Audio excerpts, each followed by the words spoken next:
Hello friends, we shall discuss previous year questions here for CIB ABM paper. तो चलें शुरू करते हैं। सबसे पहले हम केस स्टडी को डिस्कस करेंगे। जो केस स्टडी पूछी गई, XYZ approached the bank to provide them partial credit enhancement facility for their bond issue of 50 crore. They approached other banks also. Their existing credit rating from two credit rating agencies is triple B. Based on this, answer question number 1 to 4. Information को पहले carefully understand कर लें। XYZ bank से क्या request कर रहे हैं? Partial credit enhancement facility provide करने के लिए उन्होंने बॉन्ड इश्यू करना है और उसके लिए वो बैंक से 50 करोड़ की ये फैसिलिटी चाहते हैं। पीसी फैसिलिटी क्या होती है?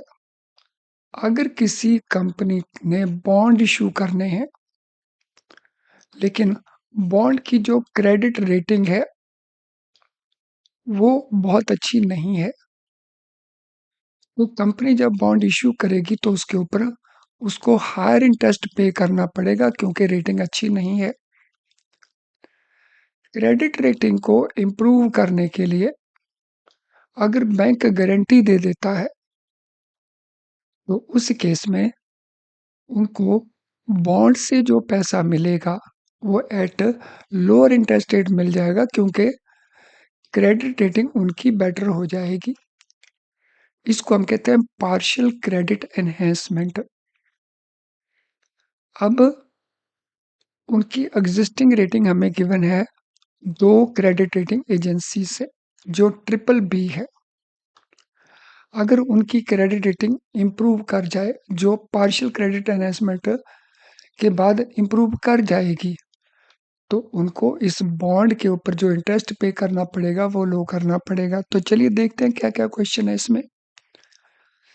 What can be total amount of PCE from different banks? तो उनका बॉन्ड इश्यू है टोटल 50 करोड़ का। अलग अलग बैंकों को से उनको मैक्सिमम पीसीई का अमाउंट कितना मिल सकता है? तो यहाँ पे अगर हमें आरबीआई के रूल्स की जानकारी हो कि partial credit enhancement bond issue का कितने परसेंट अवेलेबल है, तो आसानी से आंसर मिल सकता है। तो ये अवेलेबल है 50% ऑफ इशू साइज।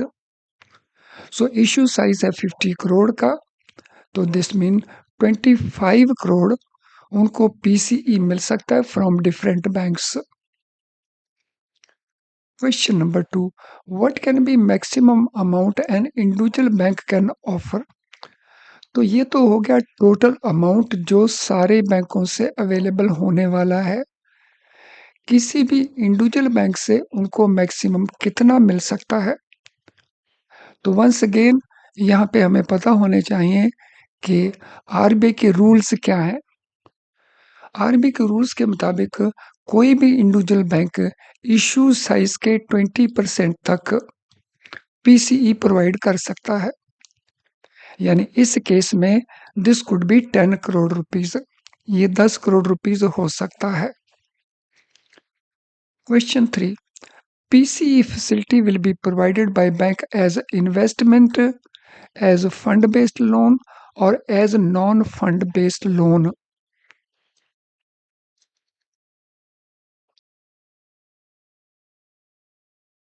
तो जो पीसी है, जैसा मैंने पहले कहा, ये गारंटी जैसा होता है। तो अगर ये गारंटी जैसा होता है तो फिर ये बन गया fund based credit facility, non fund based credit facility. लेकिन अगर जो गारंटी दी गई है उसको ऑब्लिगेशन को मीट नहीं करती कंपनी, तो फिर उस केस में वो फंड बेस्ड फैसिलिटी बन जाएगी। As it is non fund based facility. What is minimum credit rating for being eligible to get PCE? इस समय कंपनी की क्रेडिट रेटिंग ट्रिपल बी है। हमने बताना है आरबीआई का वो रूल जिसके मुताबिक minimum credit rating for being eligible to get PCE कितना होना चाहिए। तो ये मिनिमम होनी चाहिए माइनस ट्रिपल बी। तो दिस इज मिनिमम रेटिंग कब? एट द टाइम जब कोई भी कंपनी अप्रोच करती है बैंक को for this purpose. So I hope all the 4 question based on this case study are clear. चलिए एक और केस स्टडी करते हैं। Annual consumption 12 lakh rupees. सो रॉ मटेरियल की हम कह सकते हैं annual consumption 12 crore rupees, 12 lakh rupees. Cost per order या ऑर्डरिंग कॉस्ट हम कह सकते हैं 2000 rupees. Carrying cost 10% of inventory value per year. Unit price 1000 rupees per unit. Lead time 30 days. Bank issues LC for each order.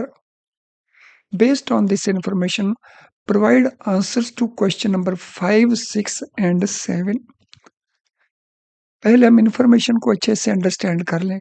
यहाँ पे bank LC issue करता है और हर एक ऑर्डर के लिए अलग से इशू करता है। For each order means separately issue करता है। पूरे साल में जो मटेरियल का कंजम्पशन है वो 12 लाख रुपीस का है। ऑर्डर किया जाता है तो उसमें डॉक्यूमेंटेशन है, कम्युनिकेशन है, वो सभी का खर्चा ऑर्डरिंग कॉस्ट 2000 रुपीस की है।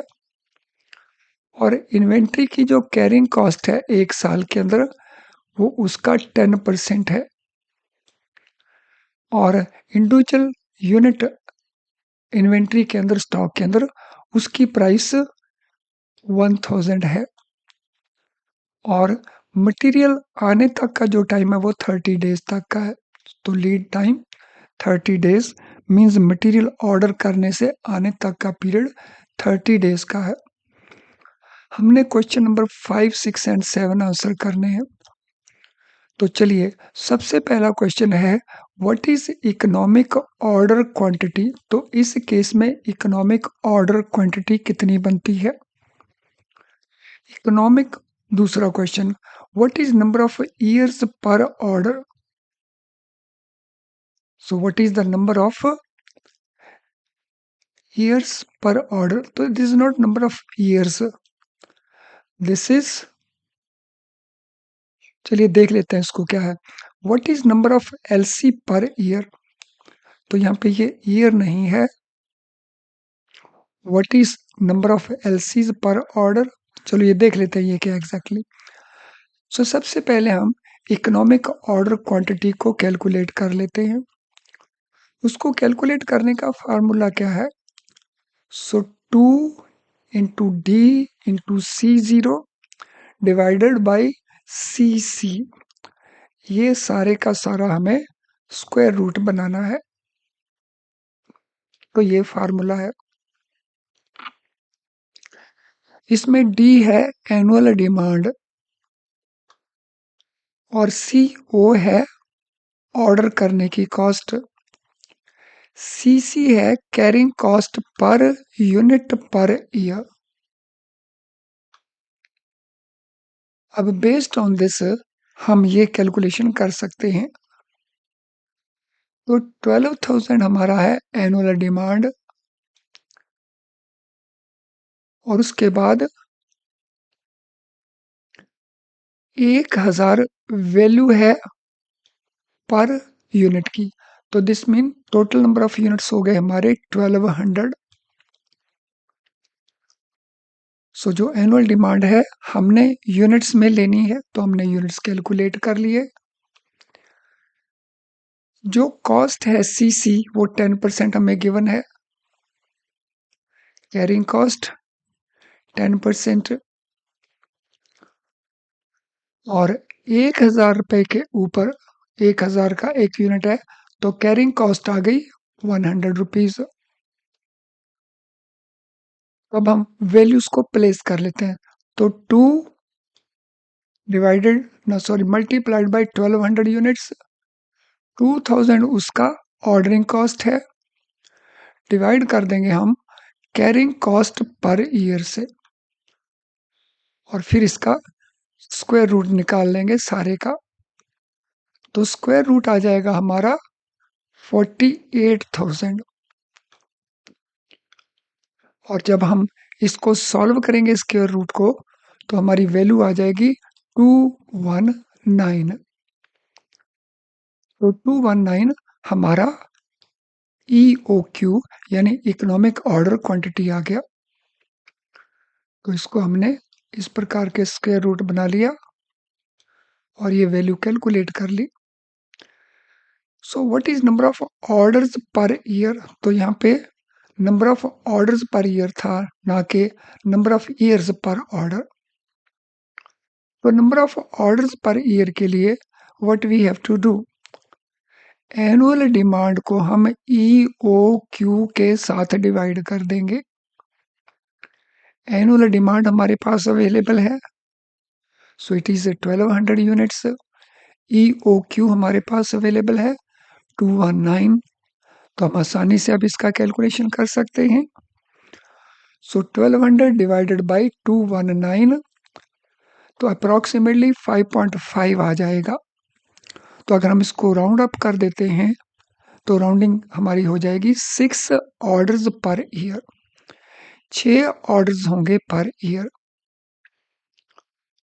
और 7वां क्वेश्चन है LC requirement, each order requires 1 LC। यहाँ पे हम देख चुके हैं हर एक ऑर्डर के लिए सेपरेट LC इशू किया जाएगा। तो अगर 6 ऑर्डर्स हैं तो हम बड़ी आसानी से कैलकुलेट कर सकते हैं कि कितने LCs होंगे। सो अगर 6 ऑर्डर्स हैं और हर एक ऑर्डर के लिए एक LC ओपन करना है, तो there will be 6 LCs per year, उस पूरी एनुअल कंजम्पशन को कवर करने के लिए। तो दोबारा से इसको जरूर वॉच कर लेना, इट विल बी हेल्पफुल।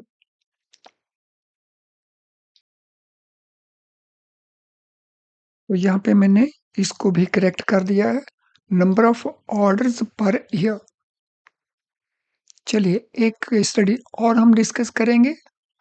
तो जैसा आपको पता है ABM या BFM के पेपर को लेकर के एग्जाम में बहुत सारी केस स्टडीज आती हैं, और केस स्टडीज के लिए अगर आप बहुत सारी केस स्टडीज करना चाहते हैं प्रैक्टिस, तो हमारी ऐप में जा कर के हमारी वेबसाइट के ऊपर जाइए, nstorschoolofbanking.com के ऊपर।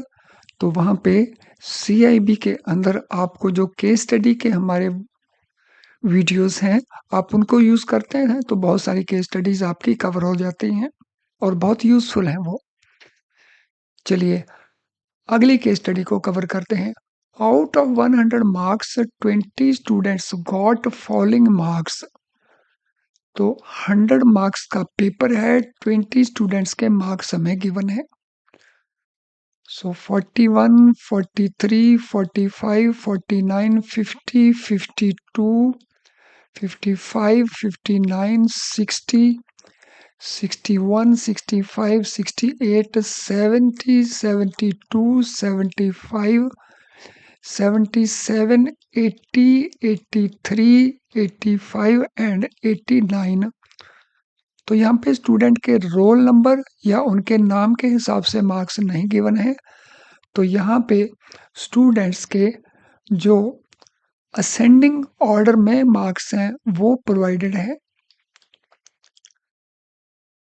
क्लास इंटरवल्स जो गिवन है वो है 40 से 49, 50 से 59, 60 से 69, 70 से 79, 80 से 89। ये क्लास इंटरवल हमने अज्यूम किए हैं। Based on this answer question number 8 to 11। तो 4 क्वेश्चन है जो इसके बेसिस के ऊपर हमें आंसर करने होंगे। तो देखें ये 4 क्वेश्चन क्या क्या है। If inclusive class interval is 40 to 49, what is the frequency? तो यहाँ पे हमारे पास जो गिवन क्लास इंटरवल्स हैं ये हैं। तो यहाँ में ये नहीं बताया गया कि ये इंक्लूसिव हैं या एक्सक्लूसिव हैं। अब क्वेश्चन में हमसे पूछ लिया है कि अगर ये इंक्लूसिव क्लास इंटरवल्स हैं तो इस क्लास इंटरवल में 40 टू 49 वाले क्लास इंटरवल में कितनी फ्रीक्वेंसीज हैं। फ्रेंड्स, फ्रीक्वेंसी का मतलब होता है number of items with in that particular group. इस पर्टिकुलर ग्रुप में ये हमारे पास आइटम्स हैं 4, लेकिन फर्क कहाँ पे पड़ता है? फर्क पड़ता है इंक्लूसिव में एंड एक्सक्लूसिव में। यहाँ पे हमने आंसर देना है इंक्लूसिव का। इंक्लूसिव मीन्स जिसमें 40 से लेके 49 तक सब शामिल हो जाएंगे। तो यहाँ से 40 से 49 तक कितनी फ्रीक्वेंसीज हो गई? तो कुल मिला के यहाँ पे 4 फ्रीक्वेंसीज हो गई।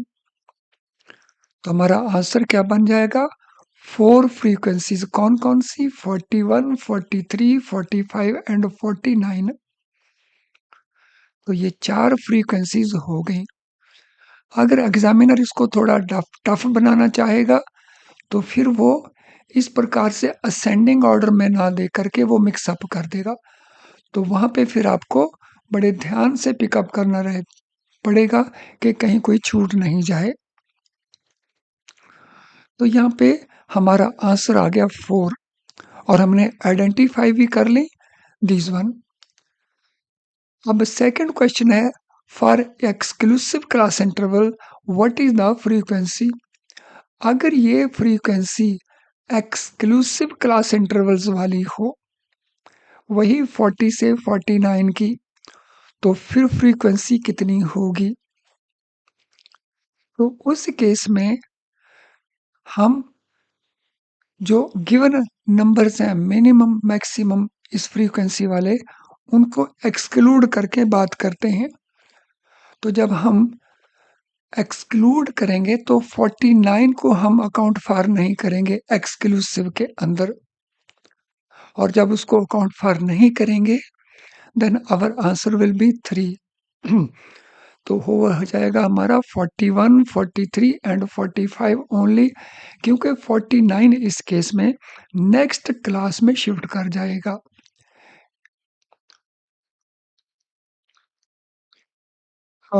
Next question, for inclusive class interval 50 to 59 what is the frequency? तो चलिए आप इसको पॉज कर लीजिए वीडियो को और कैलकुलेट करें और फिर निकाल के देखें कि आपका आंसर सही आता है या नहीं। सो यहाँ पे हमारे पास इंक्लूसिव के अंदर 4 बन जाएंगी। तो 4 कौन कौन सी बन जाएंगी? तो हमने ये क्लास इंटरवल लेना, इस बात का ध्यान रखना है। तो हमें क्लास इंटरवल ये वाला लेना है। तो अगर हम क्लास इंटरवल इसी को लेते हैं तो उस केस में हमारे पास यहाँ पे कितनी बन जाएंगी? 4 बन जाएंगी। सो 50, 52, 55 एंड 59। तो अगर ये होता 49 से 59 तो फिर ये हो जाता इसके अंदर शामिल। अब हमने आंसर स्ट्रिक्टली इसके अंदर से देना है तो हम इसी के पॉइंट ऑफ व्यू से इसको कैलकुलेट करेंगे। तो ये 4 फ्रीक्वेंसी बन जाती हैं। हमने लेनी कौन सी है? इंक्लूसिव वाली। अब एक्सक्लूसिव वाली लेंगे इसी इंटरवल के अंदर। तो कैलकुलेट कर दीजिए एक्सक्लूसिव वाली।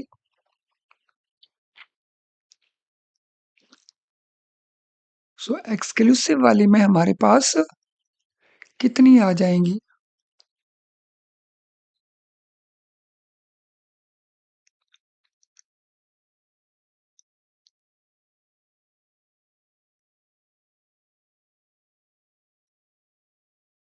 तो here we will be having 3 because 59 वाली नेक्स्ट क्लास में शिफ्ट कर जाएगी। तो चलिए अब हम अगले क्वेश्चन के ऊपर चलते हैं। अगले क्वेश्चन में जाने से पहले friends, for the last 30 years more than 10 lakh bankers ने हमारे वीडियो लेसन्स, हमारे पीडीएफ कंटेंट को यूज़ किया, हमारी लाइव इंटरेक्टिव क्लास को यूज़ किया, and they pass their JAIIB, CAIIB promotion and certified credit professional exam. So अगर आप बेस्ट क्वालिटी स्टडी कंटेंट लेना चाहते हैं तो आप हमारी वेबसाइट nstoolschoolofbanking.com इसके कोर्सेज पेज में चले जाएं, तो वहाँ पे आपको सभी बेस्ट क्वालिटी कोर्सेज मिल जाएंगे जो हेल्प करेंगे आपके पेपर को पास करने में इन सिंगल अटेम्प्ट। तो चलिए अब हम चलते हैं अगले क्वेश्चन के ऊपर। तो यहाँ पे ये क्वेश्चन भी कैलकुलेशन का क्वेश्चन है। If current assets are 5,000, other current liabilities are 3,000, current ratio is 1.5, what will be amount of working capital credit facility outstanding with the bank? So given क्या है हमारे पास? गिवन है हमारे पास करंट एसेट वैल्यू 5,000 की, other current liabilities value 3,000 की है। ध्यान रखना, it is not total current liabilities, it is other current liabilities. So total current liabilities में एक होती है अदर करंट लाइबिलिटीज, दूसरी होती है हमारी शॉर्ट टर्म बैंक बोरिंग, जिसको हम कैश क्रेडिट वगैरह कहते हैं।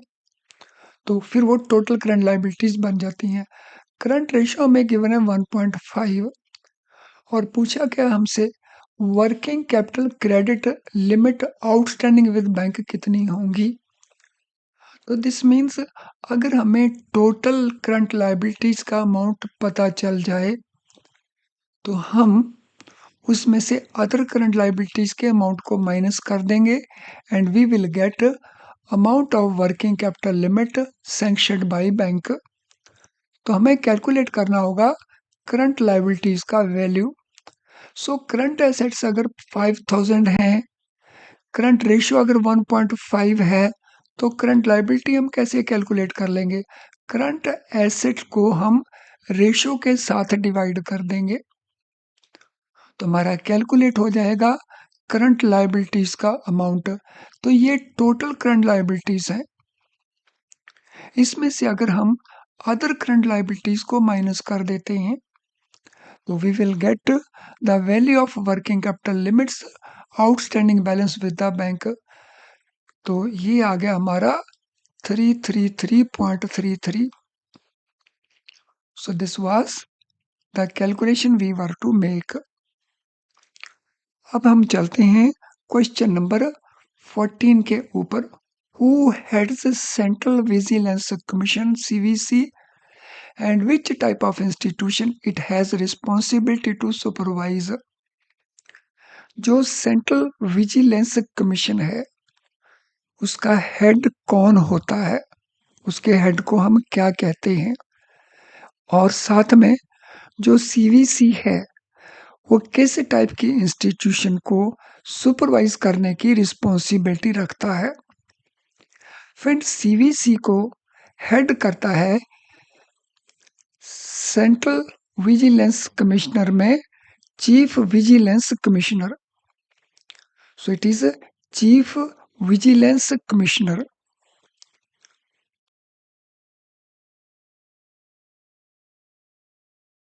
एंड इसकी रिस्पॉन्सिबिलिटी कौन से इंस्टीट्यूशन को सुपरवाइज करने की है? सो सेंट्रल गवर्नमेंट की जो एंटिटीज हैं उनमें पब्लिक सेक्टर बैंक्स भी जो हैं वो भी आ जाएंगे, उन सुपरवाइज करने की इसकी रिस्पॉन्सिबिलिटी है। Question number 14, what are components of a whistle blower policy? So बैंकों में या कंपनियों में जो विसल ब्लोअर पॉलिसी होती है उसके कौन कौन से कंपोनेंट्स हैं?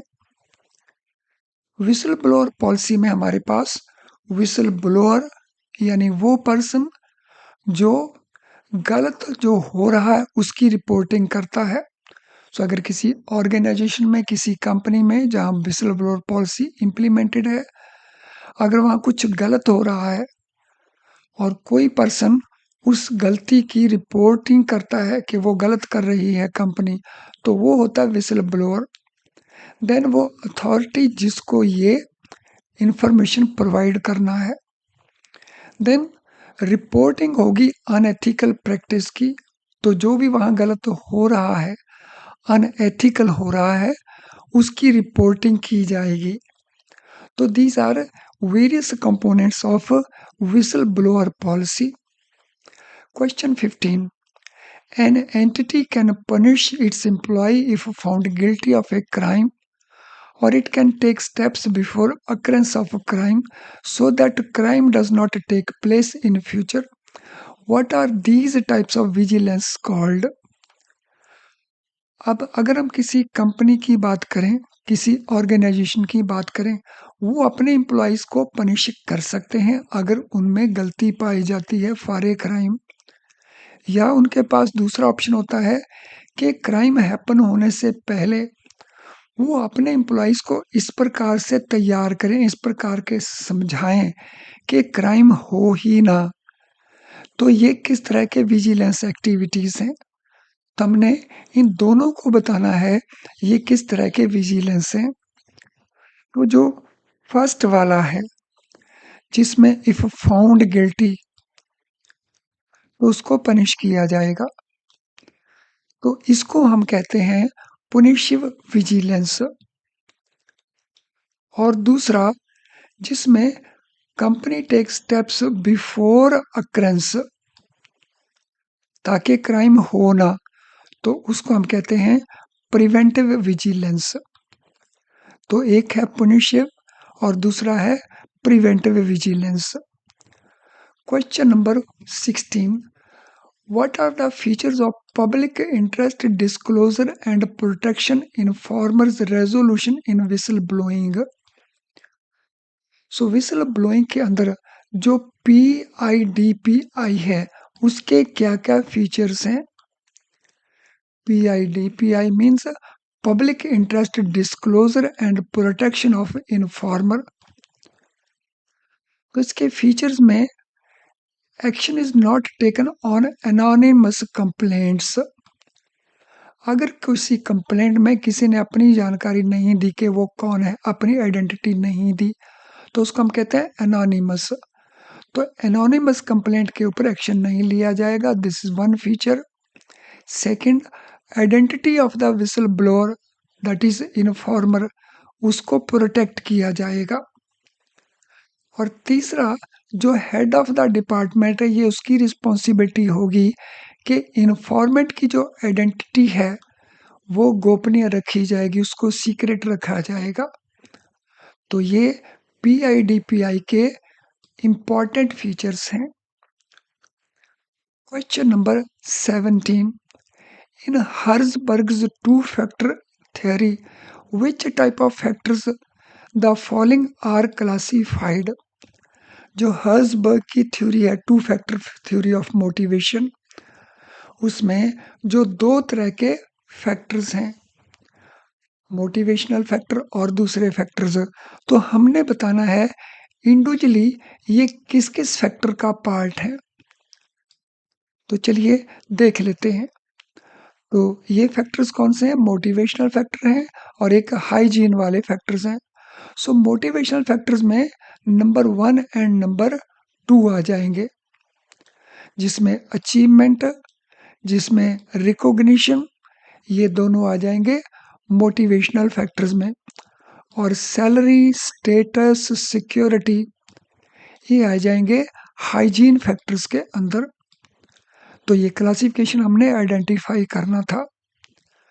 Question 18. What is empirical formula relating to mode, median and mean? ये स्टैटिस्टिक्स के बेसिक इंपॉर्टेंट कंसेप्ट्स हैं। तो हमने बताना है इनसे रिलेटेड जो एम्पिरिकल फार्मूला है वो क्या है। सो इनका एम्पिरिकल फार्मूला हमें बताता है कि mode will be equal to 3 times of median minus 2 times of mean. तो mode is equal to 3 times of median minus 2 times of mean. तो ये उसका इंपिरिकल फार्मूला है। सो दिस मीन इसमें सबसे बड़ा क्या हो जाएगा? सबसे बड़ा होगा हमारा median because it is 3 times.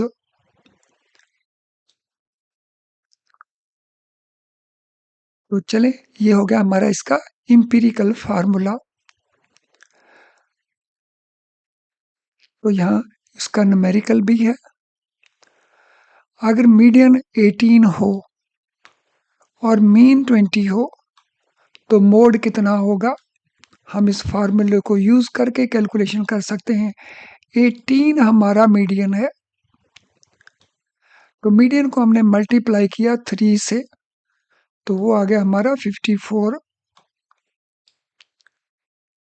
और मीन को हम मल्टीप्लाई करेंगे 2 से, वो आ गया हमारा 40। तो दोनों का जो डिफरेंस है 14, so that will be mode. चलिए, हमारा एक न्यूमेरिकल भी हो गया और साथ में हमारा इंपिरिकल फार्मूला भी हो गया। क्वेश्चन नंबर नेक्स्ट में जाने से पहले ये केस स्टडी है। सो इस केस स्टडी को हम नेक्स्ट सेशन में करेंगे। ये केस स्टडी एक इम्पॉर्टेंट केस स्टडी है ऑन फ्रॉड्स। तो चले, अब इस सेशन को हम वाइंड अप करते हैं। Thank you friends, we continue in the next session.